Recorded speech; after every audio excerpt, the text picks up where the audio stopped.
প্রিয় মানুষটাকে বিদায় দেওয়ার পর কাকে আনতে যাচ্ছি এয়ারপোর্ট থেকে, দেখতে থাকুন পুরো ভিডিওটা। আসসালামু আলাইকুম, হাই এভরিওয়ান। অনেকদিন পর একটা ব্লগ ভিডিও নিয়ে আসলাম। আপনারা হয়তো আমার ব্লগ ভিডিওতে দেখেছেন আমার হাজব্যান্ডকে বিদায় দেওয়ার পর এখন কাকে নিয়ে যেতে আসছি। এখন আমার বাবা দেশে আসতেছে প্রায় অনেক বছর পর, তাই এই ভিডিওটা করা। এই জায়গা দেখলে বুকের ভিতর কেঁপে ওঠে, এমন কোনো মানুষ নেই যে তার বুকের ভিতর কেঁপে ওঠে না। প্রায় এই জায়গাতে কত মানুষ, আনন্দ কষ্ট সব কিছু মিলিয়ে এই শাহজালাল আন্তর্জাতিক বিমানবন্দর হচ্ছে বিচ্ছেদের এক জায়গা।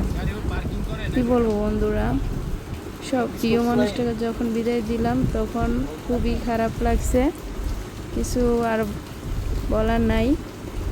আজকে একটা আনন্দের দিন, অনেক বছর পর বাবা এসেছে দেশে, তাই বাবাকে নিতে আসলাম আমরা। দেখেন পুরো ভিডিওটা।